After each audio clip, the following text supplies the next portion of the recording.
Hi, everybody, and welcome to another episode of Ask Alan Anything, where we're going to talk today not only about publishing and books and stuff, and marketing and all the fun things that we do, but this specific episode is going to be talking about the next step in your publishing process. You've already gone through writing the manuscript, you've already gone through editing it, and all that fun stuff. You created your cover image, you've laid it out in the guts. So now you're ready to go to the next step. That's actually getting it published. And this is going to be assuming a few things, but we'll go into that. So, like I said, you've gone through and spent weeks, if not months, on your book. Then you had an editor or proofreader go through the details. So you're all set. You hired a graphic artist to create the cover, a person to do the layout of the interior of the book. You merged them both together and created an ebook and a print version of the book so that you're ready to get it published and get it out there and ready to sell. Now, marketing is going to be a totally separate subject that we're going to talk about. This is, again, focused in more on the publishing aspect of what to do, okay? And as you know, there are three ways to get published. You have the traditional, which we're not really getting into here. Then you have the hybrid. Again, we're not going to go into here. You can get the Authors Revolution workbook to get more information about that stuff, or just Google information and go that route. We've talked about some of those things already in some of the episodes, so you can go back and watch previous episodes about that as well. Our focus is really going to be about the self-published, okay? Again, I will not go into heavy aspect of which is the better route to go as far as the three, traditional, hybrid, or self. My book, Authors Revolution workbook, covers the topic in more detail, and there are plenty of other books that have talked about it in much greater detail. For this purpose, we are assuming you have chosen to self-publish. Now the question is how to do it. With this aspect, you can do one of three things. Publish on Amazon, which I strongly disagree with, and I'll explain later. Publish yourself with one of the many services out there, or you can choose to print the books yourselves and try to sell them directly, which usually only works with children's books, and we'll go into a little more detail, and also specialty books like cookbooks that have a certain design or something of that nature. In this case, you are working directly with the printer and covering every little detail about how it's going to get printed, cut, shipped, all that stuff. There are still great printers out there and available to do those things. They are slowly closing shop or readjusting to fit the needs of the world and stuff. Oh, excuse me. But there are some out there, and definitely check them out, okay? You're going to be needing to deal with the distribution and the shipping of the books. That's still going to be all up to you and how you're going to handle that and the different ways of working with that, which, again, we'll talk about in just a moment. And I forgot to set my timer.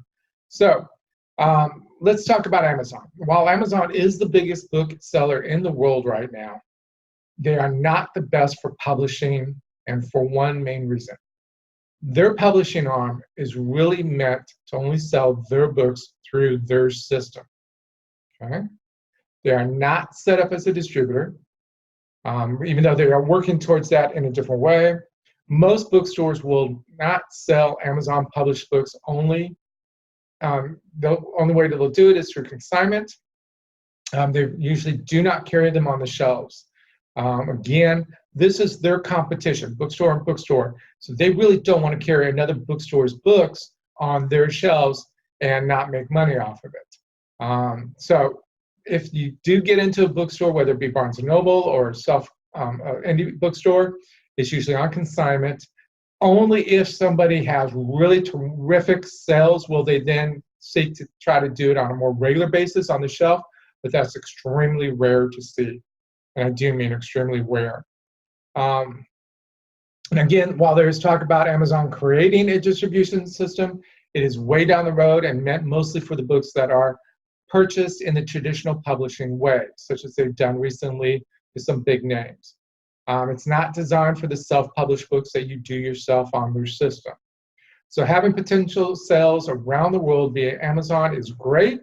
It actually cuts you out of the bookstore market, and that is still a vital part of any marketing plan. You've got to keep that in mind.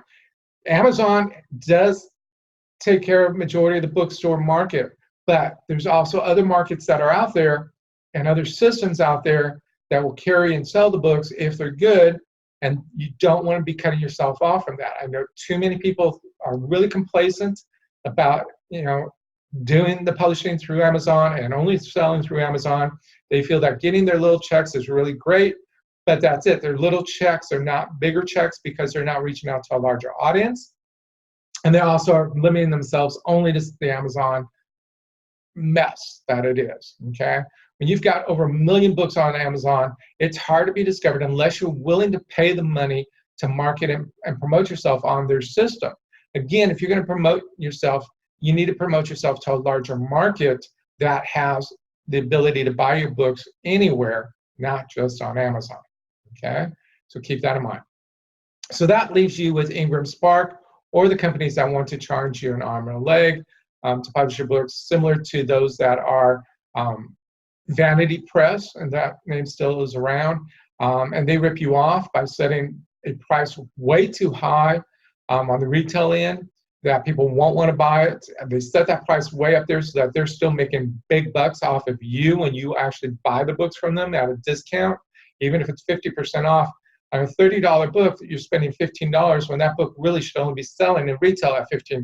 So you're wasting your money. And of course, then the Vanity Press charges a lot of money for nothing. And then it's a hassle to get that information back if you choose to cancel the contract and finally wake up and realize, oh, I screwed up, I need to go elsewhere and do all that. So that's the thing with that. So the best way to go is through Ingram Spark, and here's why. Ingram and its parent company, Lightning Source, have been around the longest and actually print the Amazon books when print on demand first began. So they know what they're doing. There's no doubt about it. Now, one of the complaints about Ingram has always been and has been for the last 10 years is their customer service usually sucks. I just went through that with myself when I was transferring the title from one of my accounts to another one of my accounts, and I had to go through a song and dance to get it done. It finally took someone to pick up the phone and clarify what was going on from their end, and then it was like that. But we wasted 2 weeks of emails and frustration. So that is something that is frustrating with Ingram. They're trying, I will give them credit, they are trying to improve upon that. They realize that. That's always been one of their issues. So they're working on it, and they are striving to improve that. But for basic setups and basic programming and stuff like that, it's definitely the easiest, best route to go. Also one of the more cheaper route to go, okay? So the most important thing about Ingram Spark and Ingram Lightning Source is they are the ones that get your books into bookstores, Barnes & Noble, independent bookstores, including the Amazon listings, okay? That's important. You don't have to publish on Amazon to get on Amazon. You can go through Ingram Sparks to get on Amazon, okay? Providing you set up your account correctly, and by that I mean you set it up for returns.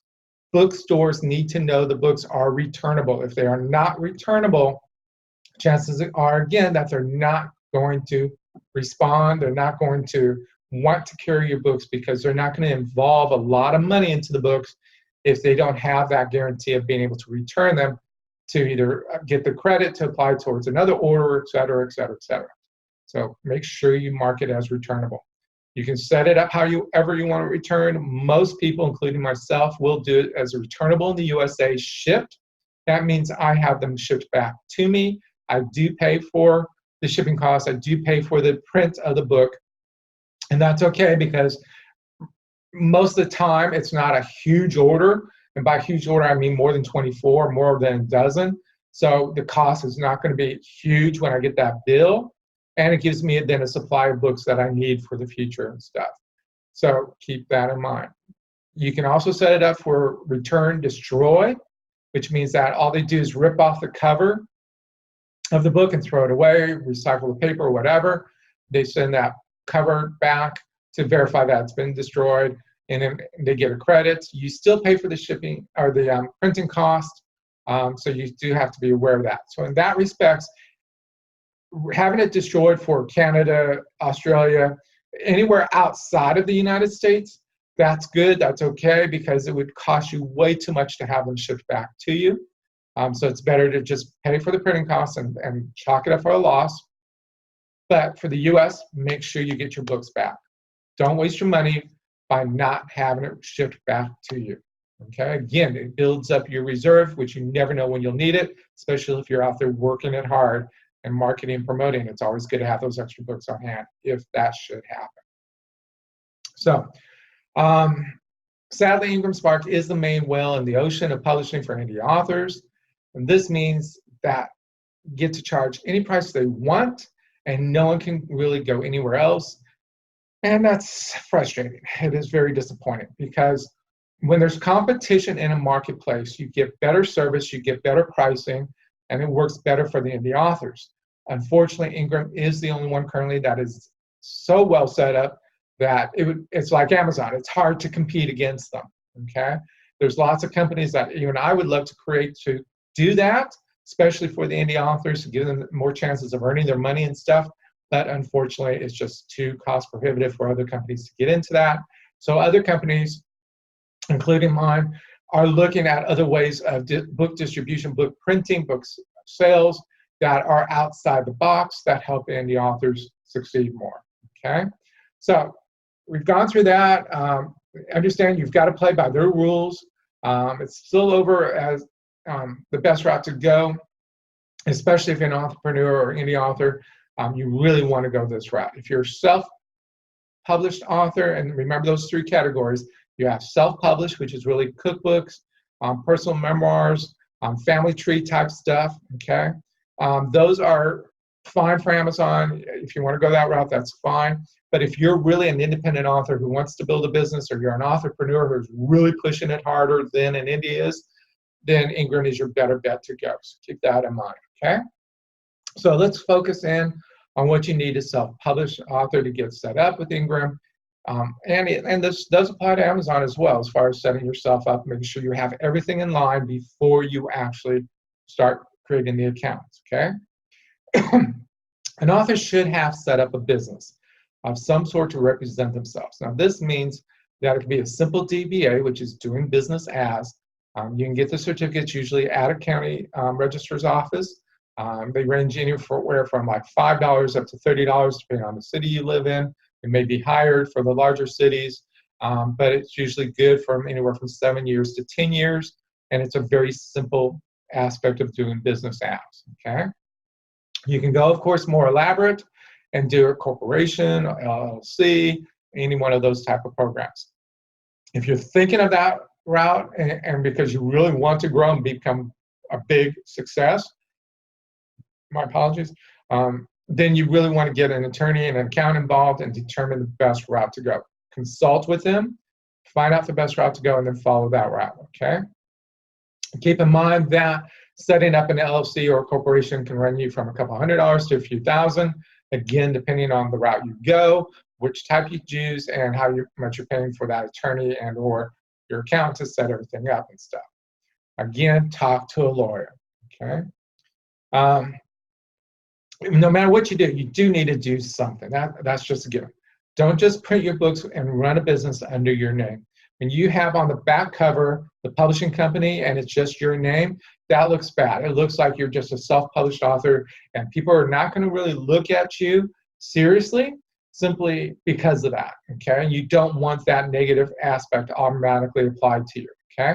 You want to be able to show that it is set up, you're serious, basically. You want to show them that you are serious and that you've set it up as a business. You plan on being successful. You plan on growing. You plan on having a lot more to do. So therefore, you want to make sure it's set up properly. By them seeing a publishing company on the back cover, automatically they're going to move on to the next step. They won't even toss your book away. They'll give it a little bit more consideration than if they just see a person's name, okay? All right, so once you have your business set up, you will either use your social security number or an IRS employee number as your tax number for setting up your company within Ingram and or Amazon, okay? Getting an IRS employee identification number, an EIN, is simple, and it takes less than 30 minutes to process and receive it online. You just go to irs.gov, enter in the search engine EIN, you'll see the page pop open, apply for it, fill it out based on the information you've already created with your business name and all that stuff, and an EIN normally can be like that. You click on done, or choose how you want it sent, whether it be sent via mail, sent as a PDF right there on the spot, whatever you want, but you can get it immediately. And then you can save it to your hard system and you're ready to go. You're going to need that number or your social security number as you set up the account for Amazon and stuff.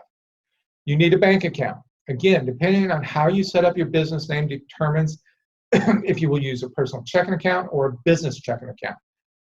It is best to have some type of separate account, okay? You want to keep your personal away from your business, mostly for tax purposes, and also through the business you can show payments to you for salaries and things of that nature, because you do need to be paying yourself at some point. You do need to make sure that you are getting rewarded for all this hard work you are doing. So make sure you have that set up. Again, when it comes down to taxes, having a business account set up will help you through that process as well when you're going through your taxes and stuff. Your attorney and or tax account should have discussed this with you if you've used them. But either way, I recommend definitely having a separate account from your personal account, okay? Finally, in most states, they require a sales tax permit. Now, when you're setting up your Ingram account and or your Amazon account, you usually don't need that. This is for another process of the business aspect. Again, depending on how you set up your business is how you set up your sales tax. I need to stress here that if you don't have one, most states are set up to automatically open one in your name or in your business name, backdate it, and also then determine past sales they think based on their accounting history for that industry. That's what they're going to determine is your tax rate and what you owe them, okay? They're going to assume you've sold X number of books or X number of product or X number of dollars worth, and they're going to tax you accordingly. So you really want to make sure you do set that up ahead of time and that you're squared away. I personally don't have a sales tax number, but my businesses do. So when the state of Texas came along and said, hey, you owe some money, I said, because of that. And that protected me. They had to go back, apologize, close it out, and then go straight to the businesses to collect the taxes, which were already being paid and all that fun stuff. So you got to be careful about that stuff. You don't want to get that surprise in the mail and then assuming that you've sold X number of thousands of dollars worth every month or every quarter for the last year, 2 years, 10 years, whatever it is. You don't want that rude awakening. So make sure you have that set up. Make sure you process those forms on time, because if you don't, most states will charge you a late filing fee, then interest on that late payment, et cetera, et cetera, et cetera. Even if it's a zero sales for that quarter, that month, whatever your state is set up as, make sure you file them, okay? Now that you have all those in place, have them on hand so when you go to the Ingram account or the Amazon account, you're ready to have it there. You can copy, paste, type in, whatever you want to do, but it's there, it's easy, and you'll go through the process real quick. Setting up an account on Ingram Spark and Amazon is free. Amazon, while they don't charge you for publishing of a book on their system, the possible sales loss could hurt you. We discussed that. By not being available in bookstores, you could lose sales. So keep that in mind, okay? So the question is, do you want to pay what Ingram Spark's going to charge you to upload the book? Now, right now, as of the recording of this, it's less than $50. It's really close, like a few cents short of $50. It's about $25 for your setup fee for your cover, $25 for your setup fee for your guts, okay? That's it. Those are the only two charges that you have to come up with when you set up your account. So that's $50 you're going to pay out. That $50 could be the equivalent of selling 10 books or of selling 100 books, depending on what your price profit line is, okay? But if you don't have, if you're not selling outside of Amazon, again, is it worth losing that 100 books of sales and stuff? Or that 10 books or whatever that magical number will be, okay?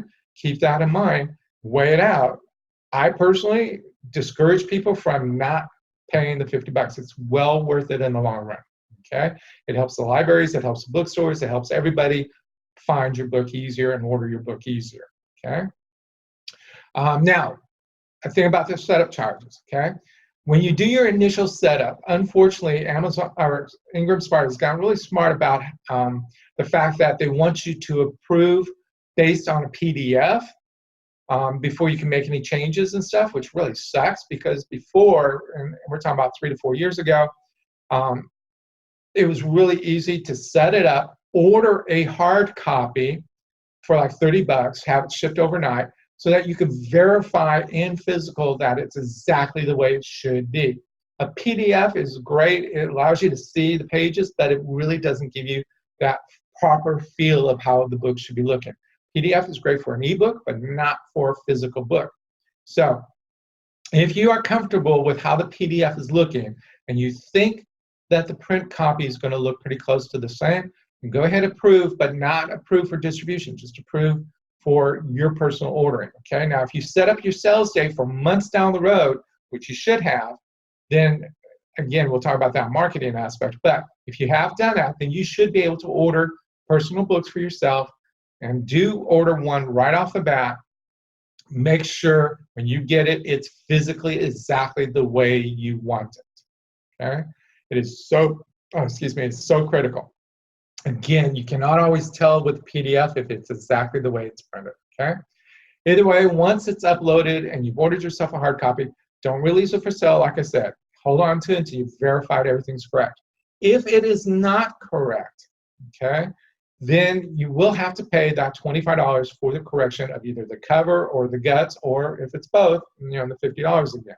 So make sure you've gotten everything set up as exactly as you possibly can.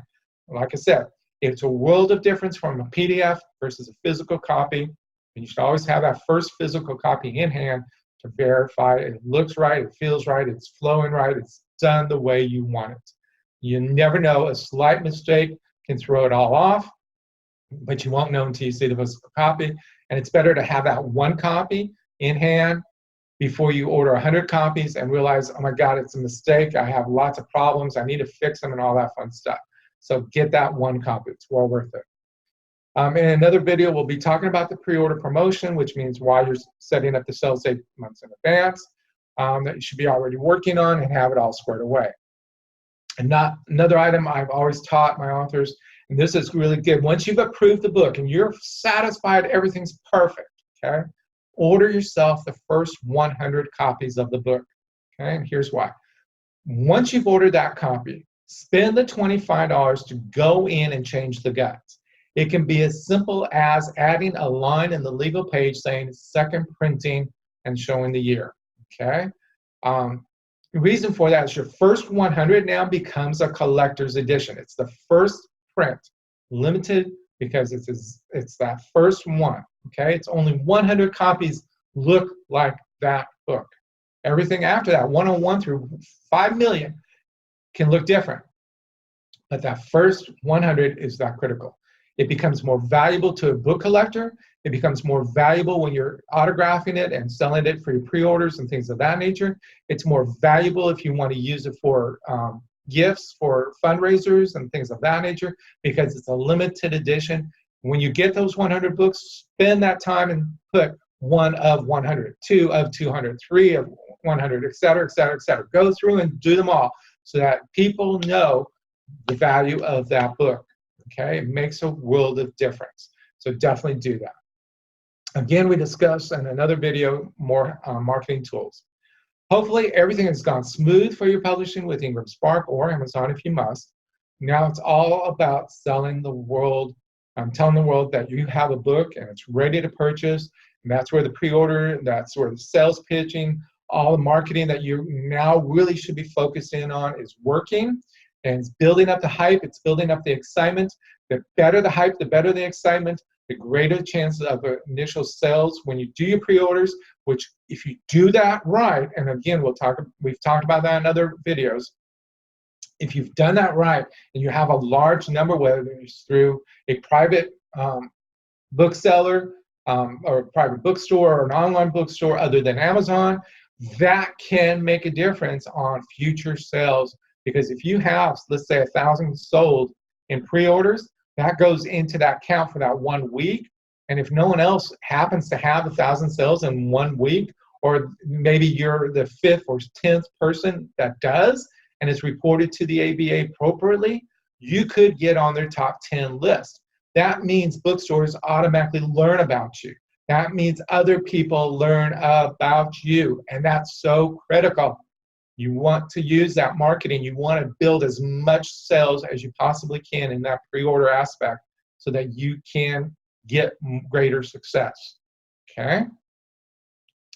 Again, just know that the hard work is now beginning. It's going to take some time to do the marketing. A lot of people are surprised when they think that writing the manuscripts, going through the editing and all that stuff is the hardest part. It's not. It's tough because it's your baby and you want to get it right. But you know what? Now it's really the hard time because now you've got to spend the year of marketing. It's like taking the 18 years of developing a child, cramming it into 1 or 2, that much time and energy is used in that period of 1 to 2 years for your book because you want it to grow, you want it to be successful, so you're spending that much time and effort. That's why all of that first energy for that first book is so critical, because it does, just like with raising the children, make it easier when you have your 2nd, 3rd, 4th, and in this case for books, it could be your 24th or 50th book or whatever. Spending the time correctly on that first one makes a world of difference for everyone else, down the line, all the other books. So keep that in mind, okay? So that's it in a nutshell as far as publishing. I'm surprised I've actually gone through and spent 28 minutes talking about all of this.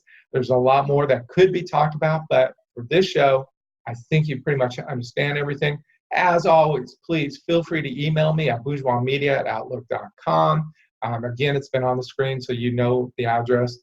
Ask any questions about marketing and publishing. I'm here to help you. You can check out our now international organization known as the Authors Marketing Guild.com.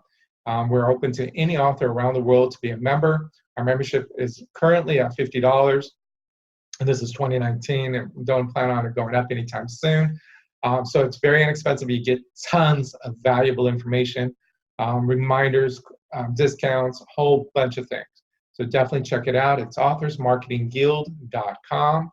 Again, don't forget about our National Authors Day event coming up, our We Fiction event coming up, our Authors Marketing event, which is our online campus. You can check that out at campus.authors.marketing. No .com or anything of that nature. Okay, I've overwhelmed you, I'm sure. I look forward to your questions as always. Thank you very much for being with us, and we look forward to seeing you again.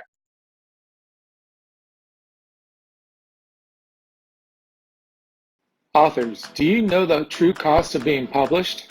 In the Authors Revolution Workbook, B.L. Bourgeois gives you hands-on tools to use and to understand the true cost of being published. He will also give you information about low-cost or free programs that are designed to help you market your book. B.L. Bourgeois has been helping hundreds of authors since 2011, educating them on how to better market and sell their books. Buy the Authors Revolution Workbook exclusively at indielector.store